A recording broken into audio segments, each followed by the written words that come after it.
Hey, welcome to another episode of Light Cellar Radio. My name is Malcolm Saunders, helping you recreate your relationship to food, accessing the ultimate in everyday nourishment through natural foods. Today's podcast, this was a Facebook Live recording that we did with Dr. Molina Roberts, Director of the Advanced Naturopathic Medical Center here in Calgary, Alberta. It was a great conversation. We're covering off the two factors for the optimal health of your microbiome, which is, as she will explain, key to your overall health, not only digestion, but literally helping prevent almost all chronic disease. Take a listen, enjoy.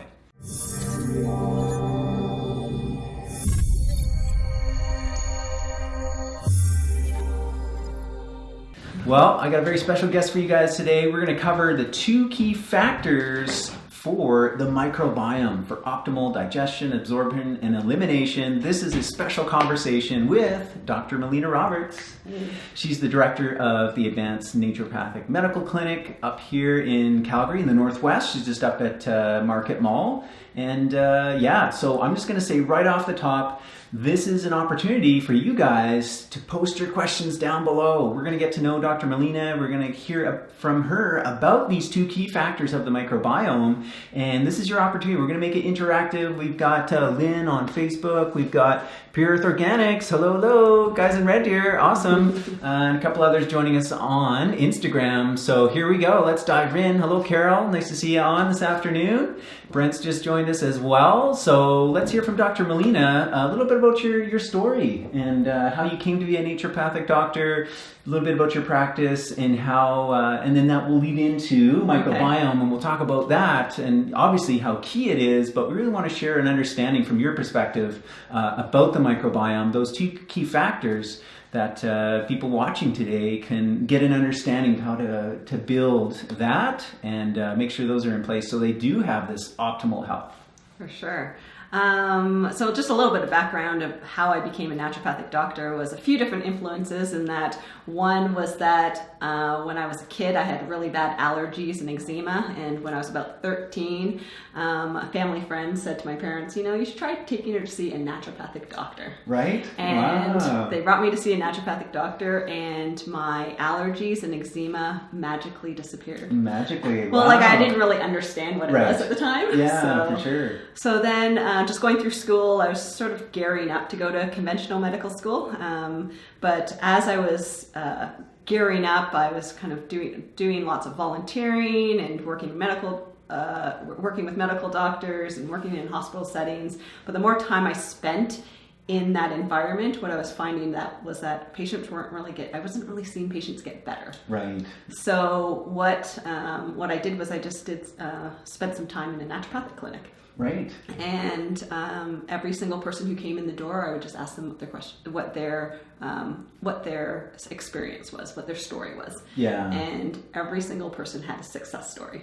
Wow. No way. So I was impressed because I was like, no, that's what I want to do. Like that's the kind of influence I want to have in people's lives. Right. So then I did some research into the naturopathic colleges and found out that there was like legitimate schools out there. Right. Oh, cool. And so that was kind of my journey to becoming a naturopathic doctor. Cool. Right on. Hey, Carol's giving you some hearts here. Okay, awesome. If you're just tuning in, we have Dr. Melina Roberts here, naturopathic doctor. She's just sharing her story, her journey. What I love about what you're sharing there is, for many of us that get into this healing realm, we only got into it because personal issues and that much more credibility, right, to your journey to have that healing to move through. And I also love how you shared that starting off in the medical world, it not seeing that it was giving the results that you wanted. Yeah. And you also, you obviously really know that world too, so you can really help bridge that. I know a lot of people. I try. You try, right?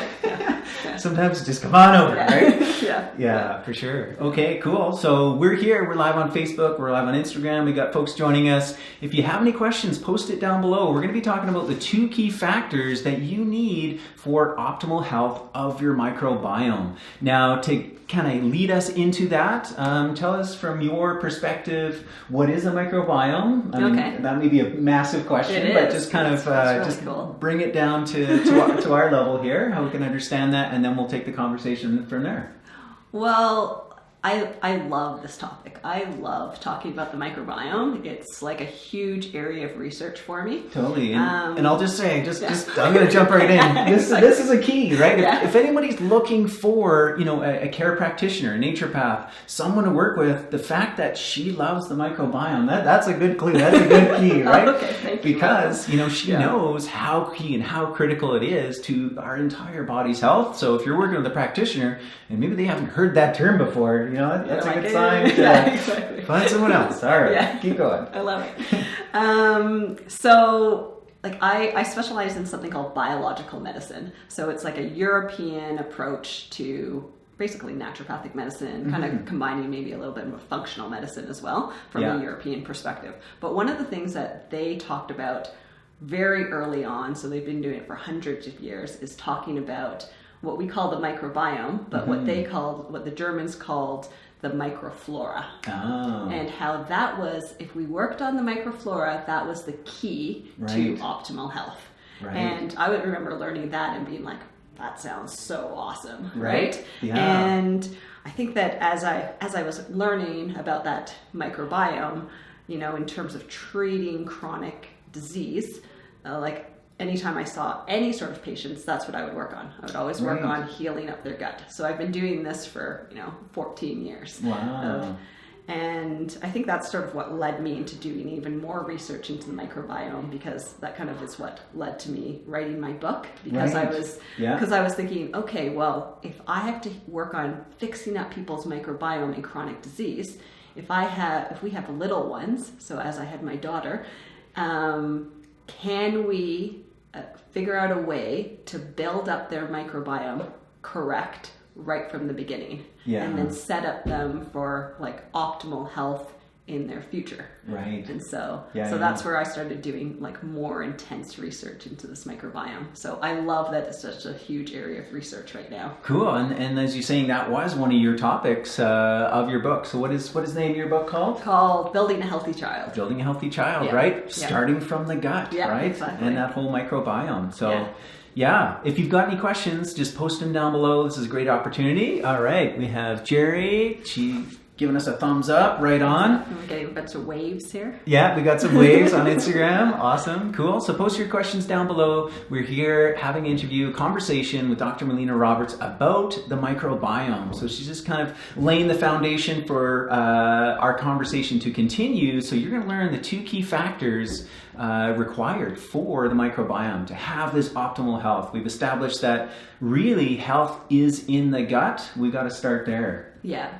So what this microbiome is it's an ecosystem of bacteria and fungus that live within our gut.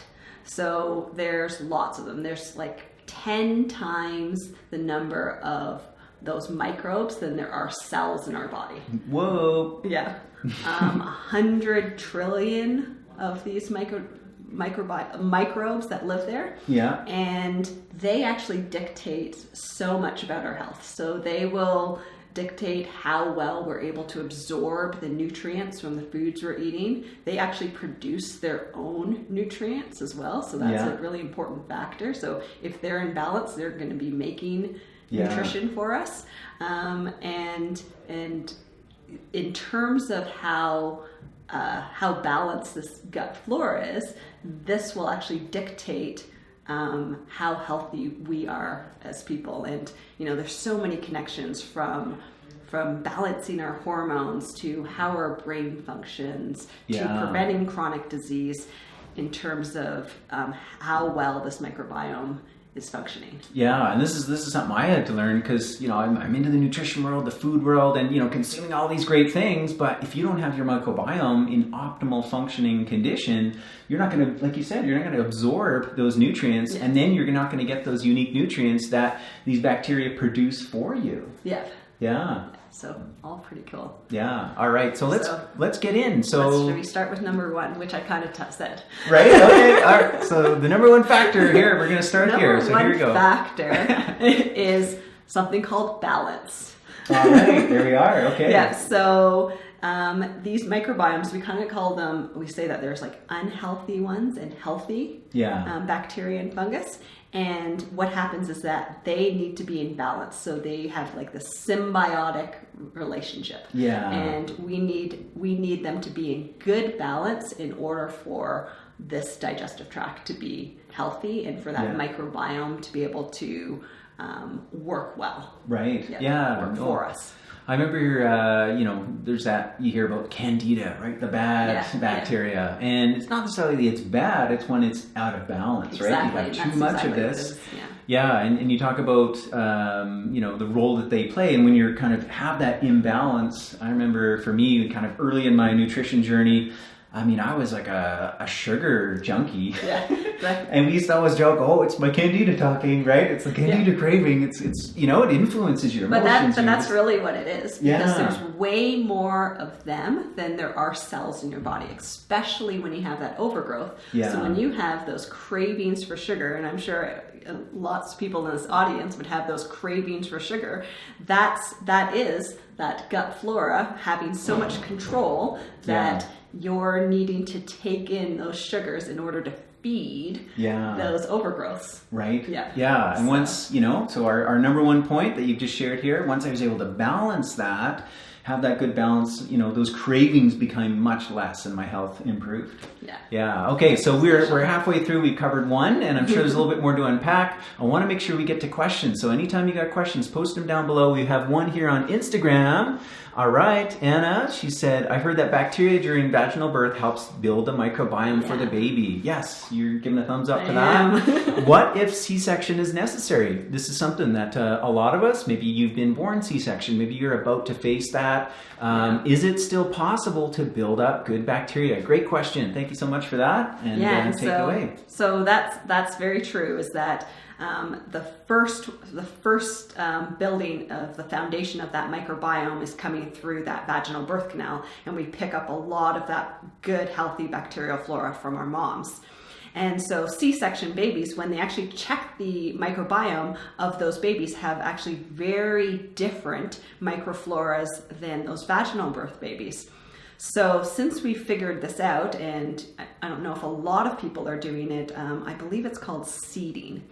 So what we do is we actually take a swab, or you can use fingers, any way you can, but you're going to take a swab of mom's vaginal cavity and you're going to put that into baby's mouth. I know it kind of sounds gross, but this is a way to help build up baby's gut flora if you have a C-section, and doing that right away is ideal. For sure. Yeah. No, great. That's great. So thank you for that question. Yeah, thanks. Any more? Post them down below. This is a rare opportunity. We've got Dr. Molina Roberts here. So she's going to be one of our presenters at the Calgary Fermentation Festival. And we're doing a bunch of videos leading up to that. It's just a couple of weeks away, talking about probiotics, talking about the microbiome, because it's such an important foundation to our health. And both her and I, we're super passionate about this. So anytime we can hop on, we can share with you. This is your opportunity to ask questions. So if you're on Facebook, post them down, Instagram as well. Thank you so much for that. And if you're wanting to come to the Calgary Fermentation Festival, it's going to be October 13th, 9 till 6. There's a number of presenters, of which Dr. Molina will be one of them. And hey, you're welcome, Anna. Thanks for posting that question. And so she'll be available that day to connect with. She also has her clinic here in Calgary, the Advanced Naturopathic Medical Clinic, that is in Market Mall, just here in the Northwest. So, and on Facebook, we've just posted a link in the comments as well. So, all right. So Brent's got a question. What are your favorite foods, fermented foods? All right. Oh, already getting into that? I feel like that's skipping the step. Okay, all right. But for, I don't know, like I'm a big, I like drinking kombucha. So like the kombucha tea. That's probably one of my favorites. All right, yeah. It's such a flavorful one too. Yeah. So that's something that we're going to be covering in the Ferment Fest. If that's something you want to learn how to make, not only how to make kombucha, but that key secondary step of achieving the perfect fizz, both in flavor and that just right length of time for the carbonation to build up perfectly. That will be one of our key sessions during the day. So, all right. So we're talking about the two key factors for optimal health of the microbiome, which really, this is the foundation of your health. This is the crux of achieving optimal health. And the first one you said was balance, and the second is? The second one is diversity. Diversity, all right. So anytime you take antibiotics will kill off infectious agents, but it'll also kill off a number of different colonies of those bacteria and fungus.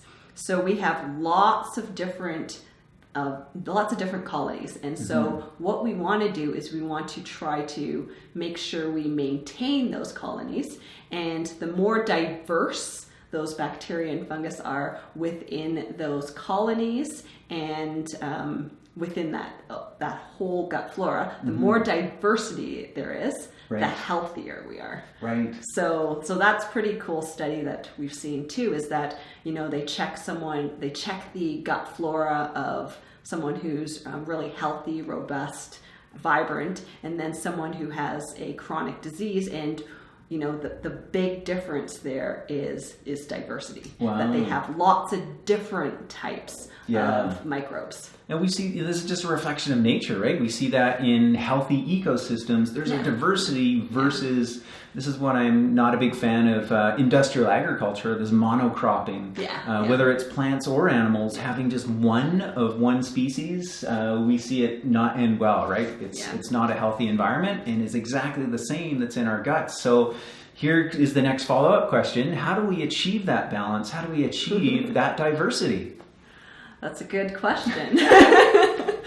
So I think that's a big question in terms of what to get into. But scratch the surface. So prebiotics is the food that you want to be feeding. The prebiotics are food for that healthy bacteria, so you want to make sure that you're on prebiotics. You want to be on probiotics, and probiotics, I believe in that you need to do kind of two different types of probiotics. You want to do probiotics, I call it the human microflora probiotics. So it's actually cultured from healthy humans, putting that in. And the connection with that is that, when they do these, it kind of sounds gross, but these stool implants. Right. That was like my next question is are you a fan of fecal transplants? I know. So when they do those implants, they do notice a huge difference. And why that's a huge difference is because they're putting in healthy gut flora. Right. But we can do that actually with supplements that are doing the human microflora. Right. You don't need to be a part of a group that trades bags in the park, and I think that it tends to be a pretty expensive procedure to have done. So,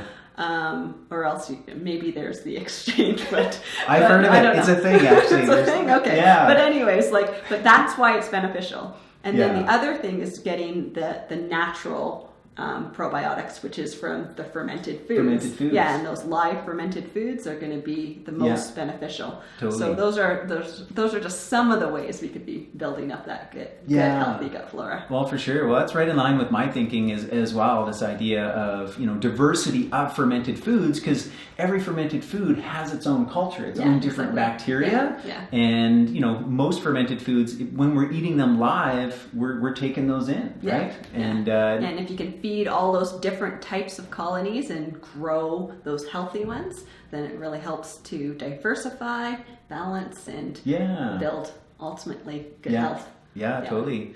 All right, we've been having a great conversation with Dr. Molina here. So she's one of the speakers at the Calgary Fermentation Festival. We've got, if you're on Facebook, we have some links down there to register. It's coming up October 13th. So she has a keynote that she'll be speaking during the day. Plus, there are so many other presentations. So it's kind of like the how and the why, right? So Melina, one of the presenters that will be speaking more in depth about the microbiome, its importance, its connection to our health. And then this other component, many workshops throughout the day, which is, okay, how do I do this, right? How do I get into fermenting? How do I make these things, and really opening up that diversity?